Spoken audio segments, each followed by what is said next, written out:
Bismillahirrahmanirrahim. Assalamu alaikum. Dear students, I hope you all will be fine. आज हम discuss करने वाले हैं EDU 514 असाइनमेंट नंबर 1 के सॉल्यूशन को। और आपने जो है कॉपी पेस्ट बिल्कुल नहीं करना, असाइनमेंट को अंडरस्टैंड करना है और अपनी वर्डिंग में बनाना है। और इंस्ट्रक्शंस को, जो आपके असाइनमेंट्स के इंस्ट्रक्शंस गिवन है, उसको आपने ज़रूर फॉलो कर लेना है। अच्छा जी, सबसे पहले जो है हम इंस्ट्रक्शंस देखेंगे, ठीक है। और इसमें जो है आपके जो असाइनमेंट्स के मार्क्स हैं वो 15 मार्क्स हैं, ठीक है। और इसमें आप कॉपी आपने बिल्कुल नहीं करना, आपने आइडिया लेना है और अपनी असाइनमेंट खुद बनाने हैं। टाइम वेस्ट किए बगैर हम असाइनमेंट की तरफ जाएंगे, क्वेश्चन देखेंगे। अच्छा जी, क्वेश्चन ये है कि analyse how the understanding and responsible use of rocks and minerals contribute to sustainable development, ठीक है। अब वो ये कह रहे हैं कि आपने इस चीज़ को एनालाइज करना है कि जो रॉक्स का यूज़ है या मादनियात और चट्टानें जो हैं, अगर इनका यूज़ जो है वो रिस्पॉन्सिबल हो के समझ के किया जाए तो ये किस तरह से जो है वो सस्टेनेबल डेवलपमेंट की तरफ लेके जाती हैं। क्या इनका रोल है कि ये सस्टेनेबल डेवलपमेंट को की तरफ लेके जाती हैं, कंट्रीब्यूट करती हैं। सो सबसे पहले आपने ये रूब्रिक ज़रूर देख लेना है। कॉन्सेप्चुअल अंडरस्टैंडिंग के 5 मार्क्स हैं, जिसमें आप ये चीज़ें ऐड करेंगे। Demonstrate clear understanding of the types, properties and significance of rocks, minerals and their link to sustainability. उसके बाद आपने जो पॉइंट अपने 5 मार्क्स के जो आंसर आपने दूसरा ऐड करना है, effectively applies concept to real world context such as industry, agriculture, environment. और ये आपने एनालाइज करना है how their use for sustainable development. और थर्ड जो है वो आपने थॉटफुल एवेल्युएशन प्रोवाइड करना है, रेलिवेंट एग्जांपल्स इसमें आपने देनी है, ठीक है। तो 5 5 मार्क्स का जो है ये आपने तीनों पार्ट्स इंक्लूडेड करने हैं। ये आपकी आसानी के लिए उन्होंने आप पार्टीशन कर दी है, और ताकि आपको आंसर लिखना जो है वो इजी हो जाए, और इसी के अकॉर्डिंग जो है वो आपने आंसर प्रोवाइड करना है। सो हम इसका सोल्यूशन देखते हैं। Rocks and minerals are naturally, rocks मतलब चट्टानें, मिनरल मतलब मादनियात, और नेचुरली ओकरली occurring substance that form the earth crust and serve as the foundation of many human activities.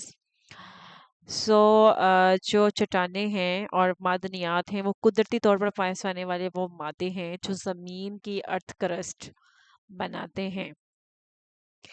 There are 3 main types, 3 बुनियादी किस्में हैं। कौन कौन सी? Rocks, agents, sedimentary and metaphoric, each form through different geological process.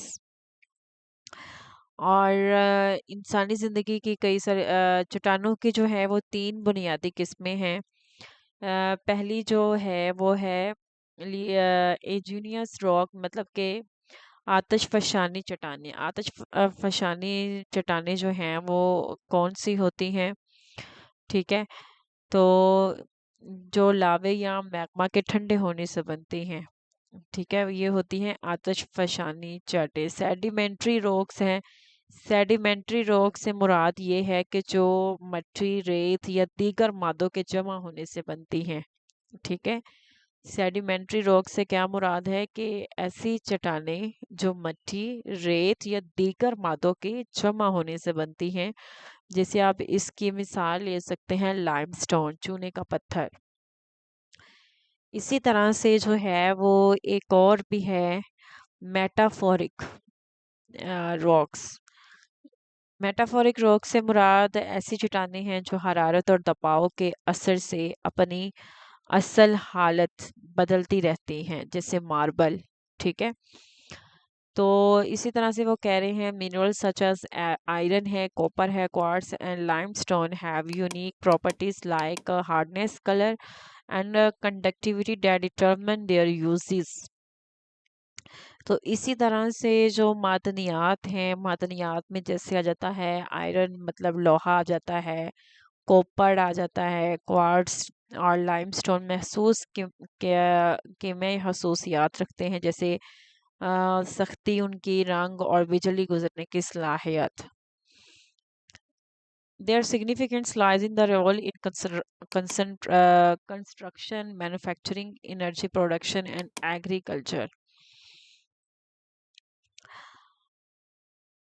और इन खसूसियात की बुनियाद पर इनका इस्तेमाल जो है वो आपको पता है तब कंस्ट्रक्शन के लिए यूज़ होता है, इंडस्ट्री में और तवानाई की पैदावार और ज़राअत में किया जाता है। सस्टेनेबिलिटी यानी कि पायदार तरक्की। Linking them to sustainability means understanding how to use these non-renewable resources wisely. तो सस्टेनेबिलिटी का मतलब ये है कि आप इनको समझना है कि आप जो जिनको हम रीन्यू नहीं कर सकते रिसोर्सेज को, ठीक है, मतलब एक दफ़ा हमने जो चीज़ इस यूज़ कर ली, कुछ ऐसे रिसोर्सेज होते हैं जिनको हम दोबारा से यूज़ कर सकते हैं, तो कुछ ऐसे रिसोर्सेज भी होते हैं जो कि नॉन रिन्यूएबल होते हैं, तो उनको किस तरह से वाइसली जो है वो यूज़ किया जाए, ensure that today's needs are met without harming the environment और supplies for future generation.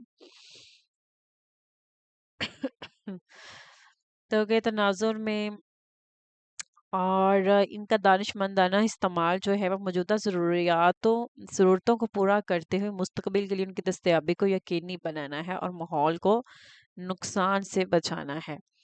So next part हम देखेंगे हमारी असाइनमेंट का मॉडर्न लाइफ के जदीद दौर में रॉक्स एंड मिनरल्स जो चट्टानें और मादनियात हैं are central to industries and sustainable development efforts.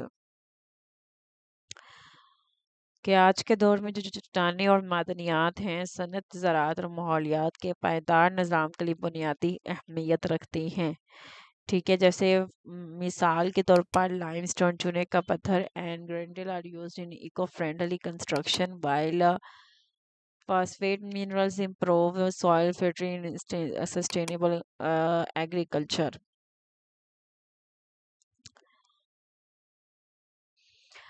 तो जो लाइमस्टोन और ग्रेनाइट है वो माहौलियाती लिहाज से महफूज तमीरात में इस्तेमाल किए जाते हैं और फास्फेट मादनियात जो हैं वो ज़मीन की जरहेज़ी को बढ़ाने के लिए खादों में इस्तेमाल होती हैं जो पायदार ज़राअत के लिए अहम है। इसी तरह से लिथियम और कोबाल्ट जैसे मादनियात जो हैं ये पटरियों में इस्तेमाल होते हैं जो काबिल तजदीद तवानाई के ज़ख़ीरे में मदद देते हैं।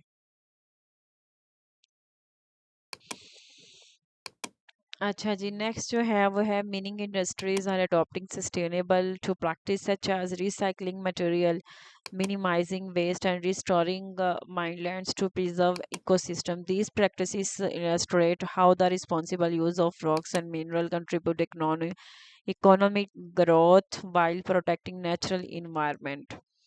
सो ये जो मीनिंग है वो है मतलब कि कानूनी के शोबे में अब पायदार तरीके अपनाए जा रहे हैं, जैसे मवाद को रिसाइकल करना, फजला कम करना और कानूनी के बाद ज़मीन की लैंड रिस्टोरेशन। ये इकदामात इस बात की मिसाल हैं कि अगर चट्टानों और मादनियात का जिम्मेदार इस्तेमाल किया जाए तो जो मुल्क की इकोनॉमी है वो तरक्की कर सकती है और माहौल भी महफूज रह सकता है।